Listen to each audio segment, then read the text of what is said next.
welcome back to Cats and Coffee. Welcome to the Clan Hatton Association YouTube channel and to Ray's Touch Not YouTube channel. We're so glad that you are here to join us. And Ray, I'm so happy we're back here together again, my friend. How are you? I'm good, Cindy. Here we are. We're in our 7th month together on Cats and Coffee. I can't believe it, but I'm enjoying every. Ah, I'm enjoying every cup. here's to us. Congratulations to us. I enjoy Cats and Coffee. I think people do. Please don't forget to give us a thumbs up. That really helps both the YouTube channels. It helps us in our efforts. And don't forget to subscribe. And we don't have the same content on both channels. We just have Cats and Coffee on both channels, but then there's other different types of content on both channels. The Touch Sure. Not channel is so fun, and I love going on there and just getting glimpses of things. If you're on the run, you can just put this on when you're making dinner or getting coffee ready in the morning, and you can get through something very fun on Ray's channel. And so, Ray, thank you for all that you do and all that you Oh, do for the association in Clan Hatton. well, thank you for saying that. I have fun doing it, and it takes so many different directions that I never know what I'm really going to do next. Sometimes, literally, I decide to go this way or that. Talk about heraldry, and there's going to be another subject next week. I'm not going to say what this subject is. Heraldry was the last surprise topic, so there's another one to come, and more heraldry as well. But I'll start hopefully 1 or 2, maybe 3 talks about a different topic. I'm going to meet with that gentleman on Monday up on the Touch Not. I'll keep you guessing. One of the surprises you've been talking about, which is keeping us intrigued, and stay tuned, everyone, because I can't wait to see what's going to happen on the Touch Not channel. And I want to say we have a special recording going on this Wednesday on the association's channel, of which you're not going to see my face in this one, which I'm kind of happy about. I feel like I'm too much on this channel. I'd like to have other people come on and do things where I'm not present, just because. But it's going to be groundbreaking for many Clan Hatton Association members and people who are interested in the history of Clan Hatton.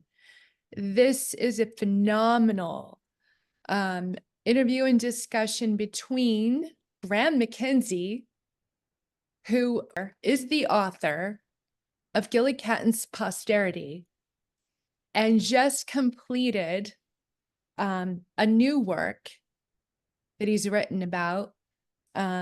And he is going to be on with Philip Beddoes. And this is going to be something when no one's going to want to miss, because I guarantee you, most people, I did not know exactly the kind of the beginnings of Clan Hatton and the different clans within Clan Hatton, as well as Clan Cameron, the Commons, and all over Loch Arbor. So this is kind of groundbreaking. It's going to be shocking for some people to hear about and understand the beginnings of Clan Hatton, but it's also going to make a lot of things you have heard about make more sense. So stay tuned for this. It's going to be in-depth discussion between the two of these gentlemen, and I'm so excited for it. And it's going to be recorded Wednesday. However, it probably will take a couple of weeks to, get it all edited, get all the maps, all the charts.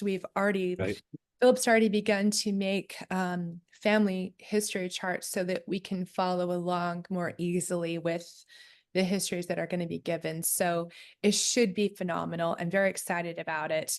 And it should be coming out right before the Clan Hatton Association annual gathering and AGM in Inverness, which we will be going up to. July 30th, I leave for that. And I'm so excited. And I'm going to do as much live as I can while there. It's Wi-Fi, guys, in the north of Scotland is not as, and I don't mean to say anything derogatory, but it's not as easy. When you're up in the north in Scotland, It's kind of hit or miss sometimes, but we're going to do our best to bring to you live as much as we can. If not, we'll record and get it loaded up. And anyway, I just wanted to throw that out there. It's going to be really fun. And Ray, you have been all over the place. Have you had a little bit of a rest in this past week? What's going on your end? Yes, a bit of a lull, I guess you could say. Although I've been getting some MacGillivray content done during that. But yeah, as far as Highland Games, a little bit of a lull. I want to just say thanks so much to Philip Beddoes for doing all that he does, because he has such a flair for some of the, or access and understanding for some of these shadowy topics that you talk about, like that crossed axis story and others like it. And like you just mentioning about this, the Galahad's Posterity book. That thank you, Philip, for doing all that you do for us behind the scenes. People don't know who that is. He's been helping us out right along. He's officially the Clan Shenehee for Clan McBain. And he has been a wonderful resource and helping out, and we're greatly appreciative. And we just released the discussion, the first installment on the Battle of the North Inch. Yes. This was another very pivotal time in Scotland, in Scottish history, and with the Clan Hatton involved. And just Clan Hatton was so involved with a battle and an argument between royal princes. And because of this going on under King Robert III, because of the different brothers of King Robert III and the squabbling between them, and he was considered a rather weak ruler at the time. And his brothers were really getting into it with each other, and they kind of drew in Loch Carver and Clan Hatton and the Macintoshes and the Camerons, and what ensued was the Raid of Angus, and then the famous Battle of the 30. So Philip goes in depth with that and explains, and we together kind of explain some of the different histories and the conflicting histories and the information that we have, and kind of piece together. There was a very volatile and political time in Scotland's history, so you won't want to miss watching that. It is an hour, but you're going to appreciate it. It's going to go by quickly. And so I'm very excited to kind of expound on that and be able to bring Graham Mackenzie into these discussions, because he is such a scholar and has written so many wonderful books and histories. Because, the Mackenzies are right up there in Inverness. Same area, and we share a lot of the same history. So we're very appreciative of both these gentlemen, and thanks for pointing that out, Ray. Yes, right. We had our festival in New Hampshire at the fort. That went very well. It was a little bit wet, but it was nice. This Saturday I'll be at the Glasgow Lands Festival in Northampton, Mass. So that'll be the 20th of July. Not sure if we'll see this show by then, but that's my next stop.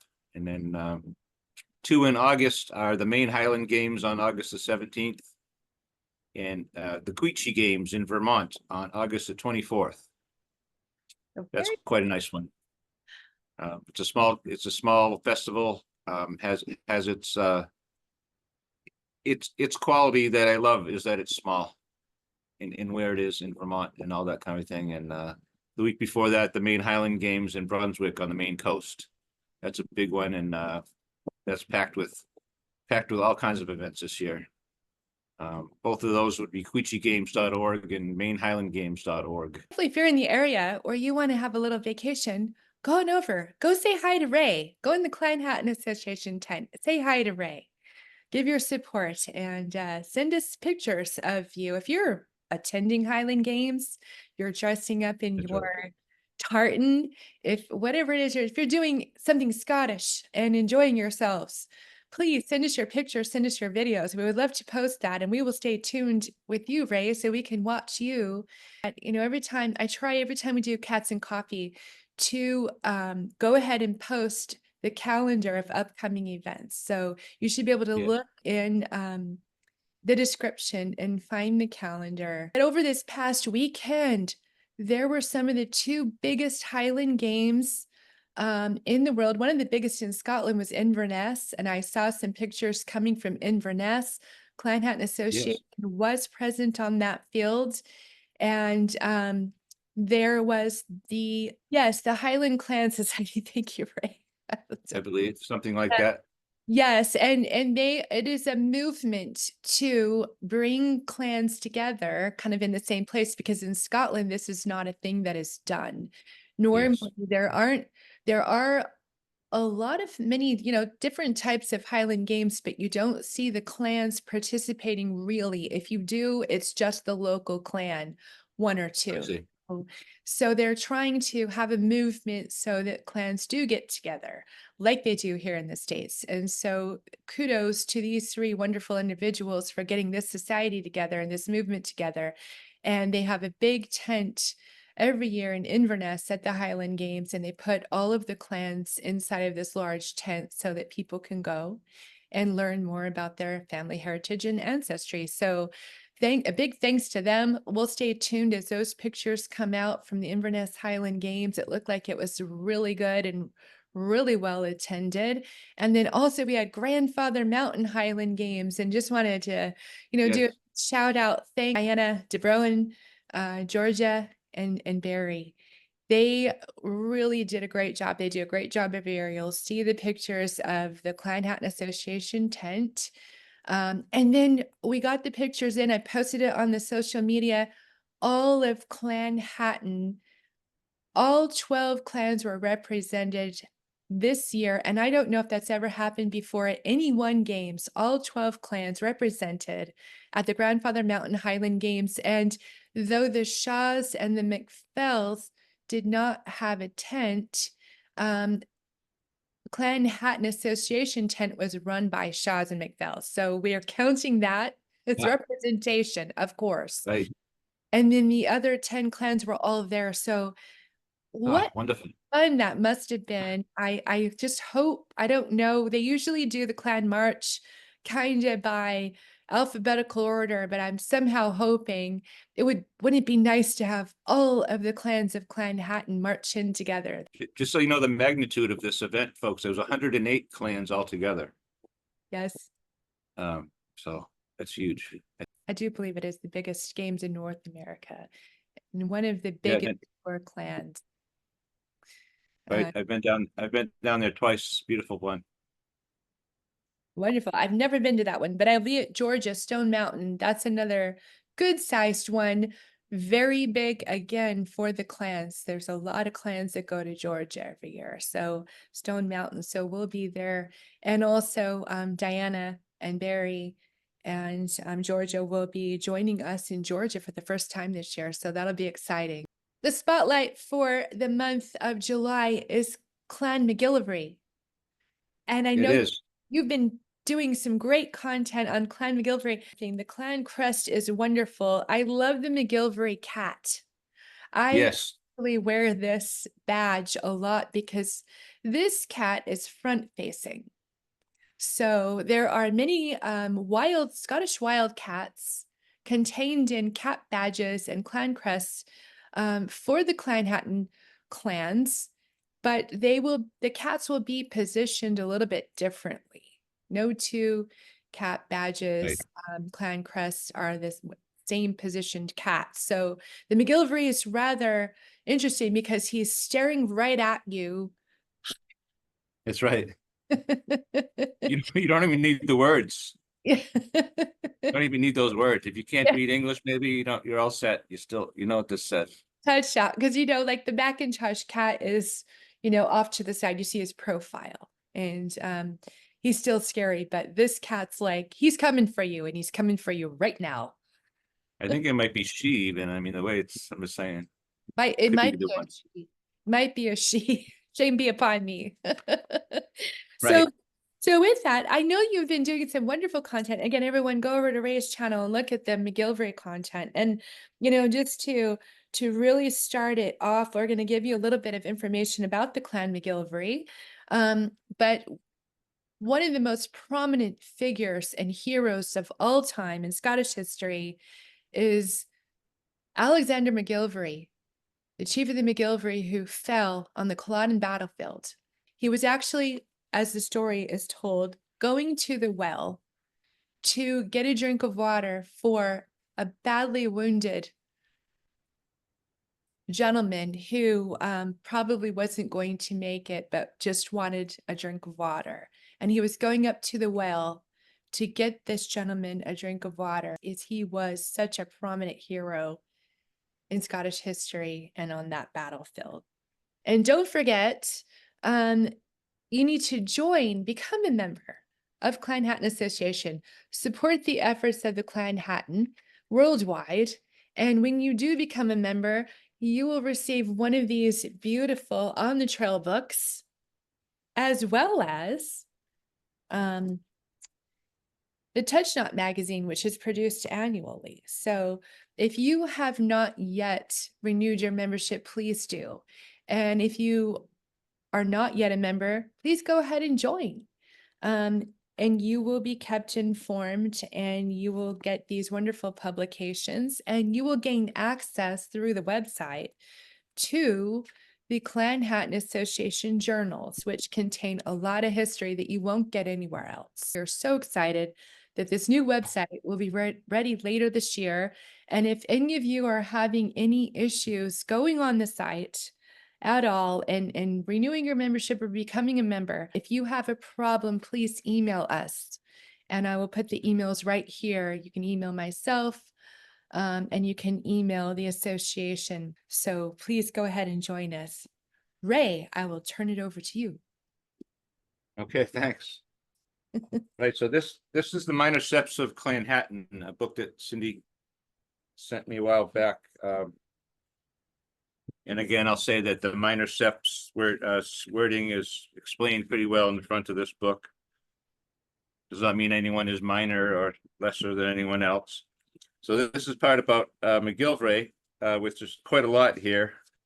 There's actually a neat story, sort of a fairy tale. A fairy tale called The Captain Ban. Apparently a woman is taken by some fairies into a hilltop, they think, and 3 or 4 times people try to get a magic candle is what this, it's quite a long story. Wow. Actually, a McQueen is involved as well. I believe he has the candle, the special candle, but you apparently can't look back at where you got the candle from on the way to this hill where the woman is to be saved. And 2 or 3 people fail in that attempt. They hear noises behind them. And I've heard this type of fairy tale before, this format. They turn their head to look and the candle goes out and they have to start all over again, that kind of a thing. So after 3 times of that, and the 4th time she's saved. That's quite a MacGillivray legend, I guess, for him to put that in here. It takes 3 or 4 pages. Oh my goodness, I had no idea. I can't wait to hear. Yep. So if you're ever tasked with carrying the candle, don't turn around and look the other way. Right, and there's also a nice little letter here I thought was interesting because I like history so much. I like to put history together, 2 different places on the maps together when I can. This is Captain MacGillivray, of which there's, of course, many. In 1779, he was a ship's captain, I believe. He's saying, "I wish you joy, nay, double joy, on account of your marriage." You're just talking about Georgia, actually. I flattered myself that I would have the pleasure of seeing your happiness, but my fortune seems now to place that at a distance. I expect to return soon to Georgia to recover as much of my property as possible. Now, 1779, this is. I hope it is by this time in the hands of the king's troops again, without which I have no business there, as I am under sentence of death should they catch me. Please remember to mention I am most affectionately yours, etc., William MacGillivray. So he wants to go back to Georgia, but he's not sure of the politics or the or what's going to be happening when he gets there in 1779, just really during the Revolution still, which didn't really end until 1784 almost maybe, but I thought that was neat. I like little things that tie places together like that. That's wonderful. Yeah, and it goes into a lot of, it also goes into earlier stories of MacGillivray where you've read, I think also the MacGillivray or A. Gilvray took protection from the Farquhar Macintosh in about 1263. Talks about that in this book too. Some people have it 1268, 1271. I think it's somewhere in there. And actually, in an article by Robert MacGillivray, who was the editor for quite a while of these Clanhatton journals that I've been mentioning. Yes. Robert MacGillivray was the editor of that. In an article that he wrote, he puts out the strong possibility that it was a marriage that brought MacGillivray to take protection from Farquhar Macintosh, because at that same time, there was the Macintosh chief had gone to the islands and had some different, I should say, meetings and such, some military with the MacDonalds there, and in order to cement some of his relations with them, he married Mora, daughter of Angus MacDonald of Isla. And Robert MacGillivray is surmising, because it's so soon after that, the MacGillivrays came inland and took protection with Farquhar. Some of them MacGillivrays, I should say. So we've seen that before, this pattern of marriages, and he's surmising that this is one of those cases again. I thought that was pretty interesting. That is pretty interesting. And hopefully we can get more information about that as we pour through the histories and get more available to everyone. And I just want to let everybody know clanmacgillivray.net is the site. And it actually says Clan MacGillivray USA, but it is I believe worldwide as well. There is a different, some of the clans of Clanhatton Association are worldwide, like the association itself. Right. Some of the clans have different sort of chapters around the world. They'll have the USA chapter, they will have the Australian chapter. Clan MacGillivray is one of these, although this association is not. It's only the Clanhatton Association worldwide that is the official association, but Clan MacGillivray has some chapters. And so you will find this online. But if you go to clanmacgillivray.net, you're going to see a beautiful picture of our dear friend, Ian Donald MacGillivray, who is clan commander currently of Yes. Clan MacGillivray. And he has his picture at the top in Dr. Joe Morrow office, the Lord Lion, presenting him with his certificate when he became clan commander. So he's a dear friend of ours. We're trying to get him on. He's got a very busy performance and otherwise schedule. He runs a farm and his whole family's very musical. They perform all over. And you will see Ian Donald MacGillivray. We've mentioned this in the past on, he's been on Clan Lands and also Men in Kilts with none other Yes. than our friend Sam Hewen.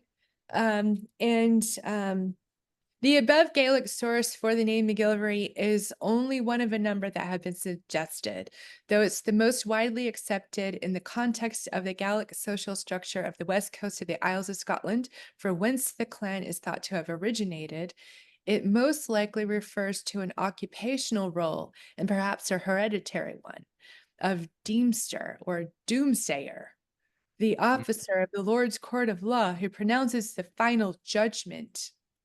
Who knew? I want to delve more into that with you, and I need to ask him that question. I don't think that's ever come up before, but that's interesting. This would be consistent with the way that civil administration and professions were arranged under the MacDonald Lords of the Isles from 1150 to 1493 over the whole western and insular section of Scotland, where their writ held sway. This dominion of Gaeldom was distinct in many of its forms and often autonomous in its power from the Anglo-Norman kings of Scots who ruled elsewhere in Scotland. So um, it's interesting that they talk about the name and that it could have been from profession under the MacDonald Lords of the Isles. And then I'm also just going to put on the screen right now and also in the description common variants of the MacGillivray. Um, Oh, Spellings and the Gaelic spellings and the seps.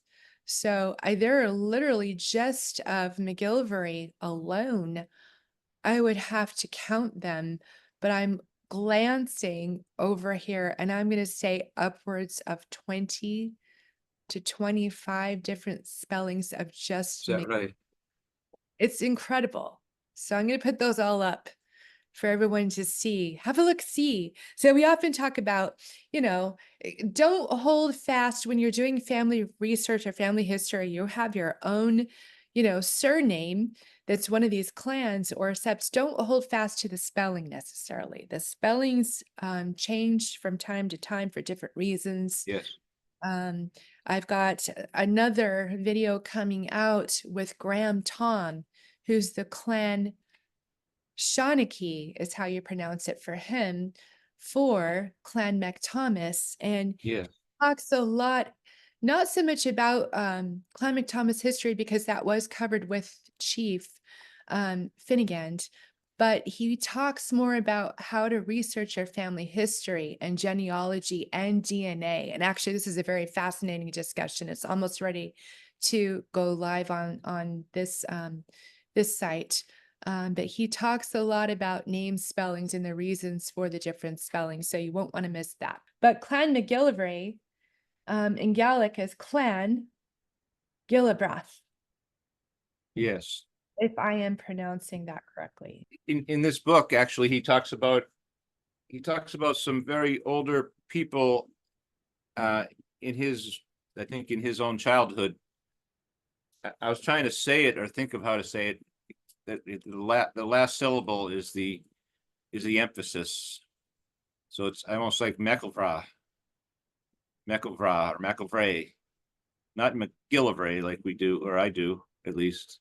More the middle syllable than anything. But he's saying people in the know back then. He's in the 1890s now, saying elderly people say the syllable emphasis on the last. I'm sure that must be right. And I think maybe we can take lessons. We could take Right. Gaelic lessons. It would be fun to have someone come from the Highlands and Islands to say, there's a University of the Highlands and Islands located out on the Isle of Skye, and they have a wonderful school for speaking Scottish Gaelic. It says here now, again, the On the Trail, which I love this booklet because, for those of you who are seeing it for the first time, haven't seen it before, it just gives you an overview of Clan Hatton. There's a timeline down below. It just talks about different special events, gives some pictures of where these places are. You can see the Culloden Battlefield visitor center right down here. So it gives you all different types of information, pictures about the different heroes and famous figures in Clan Hatton. And then it also gives you information on each one of the clans, just a little tidbit. So I'm going to tell you what we have written in here on the trail. A clan of great antiquity. It's a clan MacGillivray, which originated in the West. They were first not of the blood in Clan Hatton, having sought protection, as you were talking about, of the Macintosh in 1268. They shared the fortunes of Clan Hatton for 5 centuries and faithfully followed the Macintoshes. Dumaglass in Strathnairn was their centre from an early time, and their chief Alistair Ruadh, Ruadh, and I'm actually going to think most Gaelic words that end in DH, like Kaylee, is silent. So this might be Rao, Alistair Rao. I will find out the correct pronunciation for that. Okay. Try to get back to you. Alistair Rowell led the Mackintosh Regiment during the 45 and fell at the rail of the dead on the Culloden Field. So, and I know that he's referred to as Alexander MacGillivray quite often. Yes, Um, correct. There has been no recognized chief since 1914. However, as we were just mentioning, in 2016, the Lord Lyon appointed a new clan commander, which is Ian Donald MacGillivray, clan commander for Clan MacGillivray. Septs are Gilroy, MacGillivore, MacGillroy, MacGillivray, MacGillivray, McElroy, and McElray. And I will post those again. Hopefully I didn't butcher those too much. Again, I'll mention this book. It does go into a little bit of the what we just talked about, the judicial system that they were probably involved in. You know, if you talk about like someone says going to meet your doom, I suppose that might have meant you're going to come home again. Doom, so it's the people that was the word for judgment, I suppose, or something like that. I don't think doom always meant the end back then. It meant the judgment, and it could come out in your favor. That's my understanding of it at any rate. Oh, that's Um, interesting. Because I would have thought automatically, my thought right. goes, to, oh, you're going to be put to death or you're going to prison. This is your doom. Yeah, I think your doom is the outcome. You're gonna find out which it is. Nowadays, it's yes, definitely the bad one that we think of, but I think it might have been either one. At any rate, he talks about land being given to each of these judges in various parts of the islands, MacGillivray included. He says, you know, for their troubles. In other words, for their holding these courts and judging people and whatever they do locally, that they were given land for that. So that was something that was granted to them. Just as sure as you'd be granted land as a soldier or anything else, the MacGillivrays were apparently a line of judges. Perhaps this is what this is hinting at least, folks. And just That they were McDonald, granted lands for their services in that regard. their services to the MacDonald, Lord of the Isles, very powerful figure in that time. So in one of the journals here, I found an article. It's rather poignant and well sad, really, but so a letter was written by this in the 2004 Clinhattan Journal. In 2004, a man named Richardson, who was a World War II ex-POW held by the Japanese, he is a resident of Australia. He's writing he's writing into the journal a letter. He attended a war memorial in Australia, the dedication of a very large war memorial, too long to photograph the whole front of it. Marble carved with all these names from the Boer War right through to the Korean War of Australian POWs. And I thought it was quite a thing to see, because this man took the time to go through there and find some MacGillivrays, which he is a MacGillivray, this Richardson. And also he and his wife went along and took, I imagine it was hours to find all the Hatton names and even sept names that they could on this memorial. I thought it was pretty interesting. I'm just going to give a little list here that he passed along. They found 5 MacGillivrays and 1 McElroy on the wall. Two whom are known to have died while in Japanese camps. I was also interested, and believe our readers will be also, to gain some idea of how other Hatton clans fared in the camps.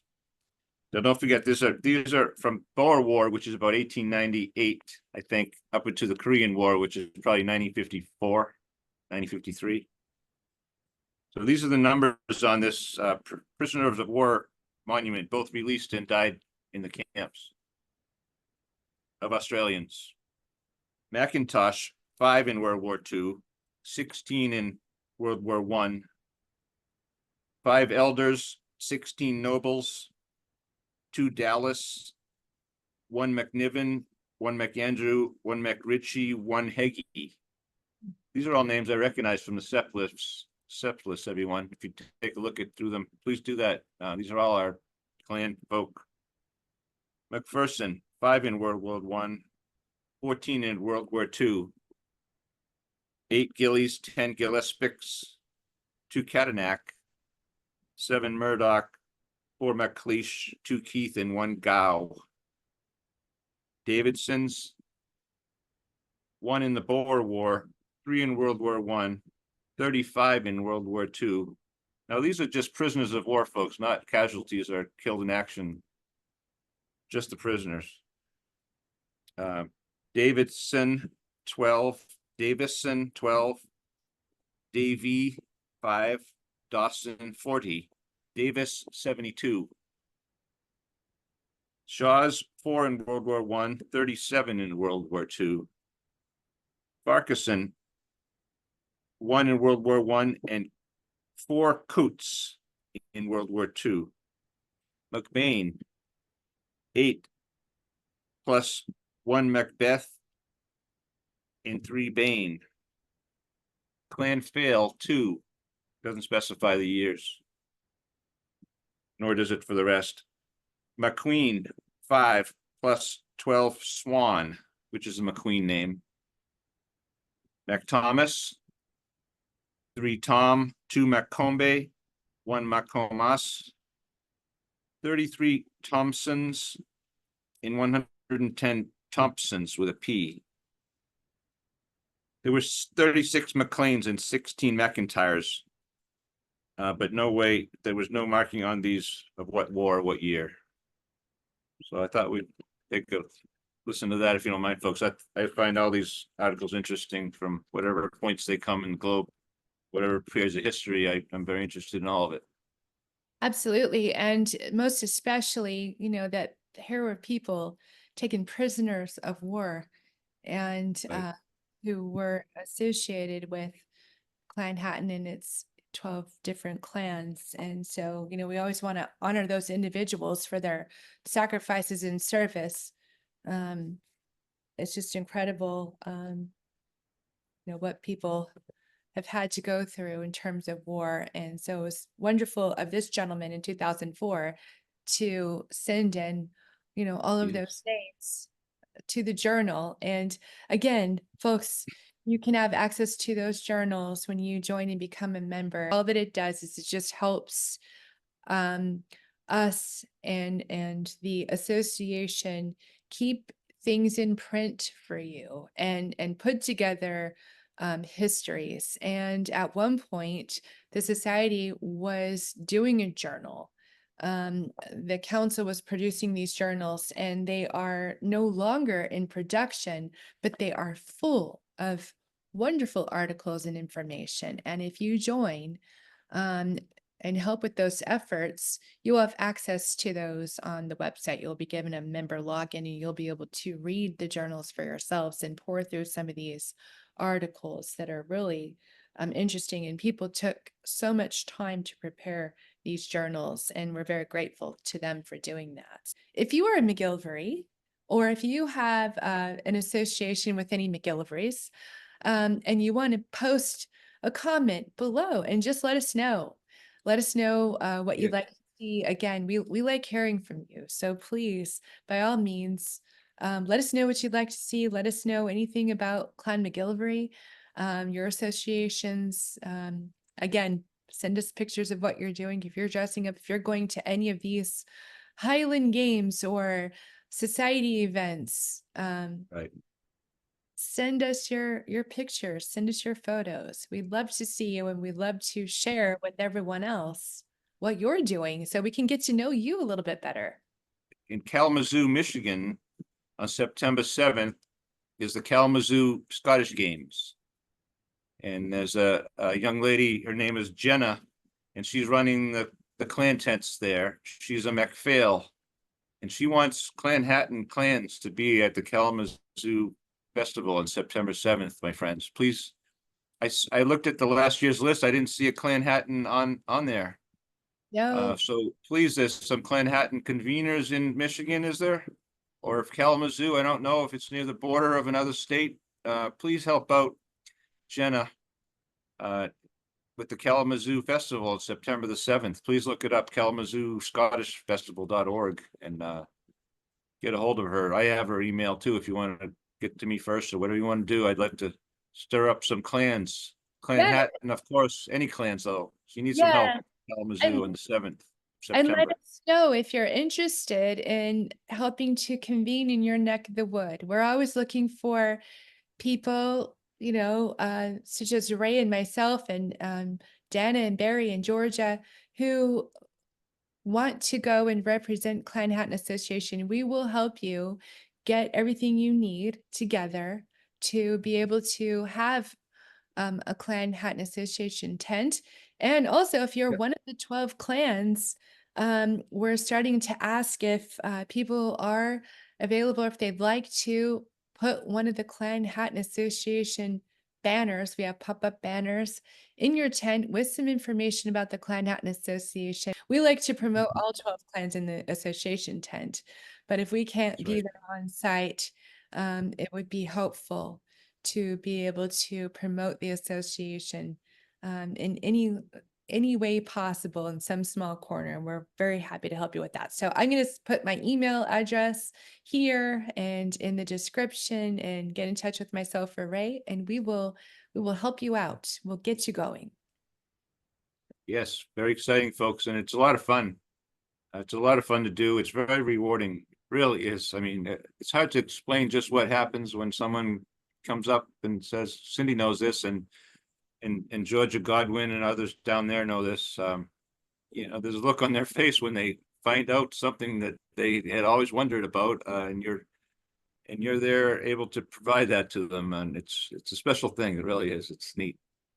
Yes, it's very rewarding. We'll be in Scotland on this channel for 3 weeks in August. So stay tuned. You'll see some fun stuff traveling around Scotland and the AGM right here on this channel. And Ray, it's been delightful as always. Ray, thank you again for everything that you do for us and for the Clan Hatton Association. We're so appreciative. It's wonderful to see you, my friend. All right, I'm enjoying it, and being with you here is great too. And thanks so much for what you do.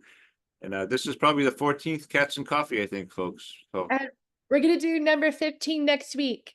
Touch yes, not, we are. everyone. All right, touch not. Bye for now. We'll see you next week.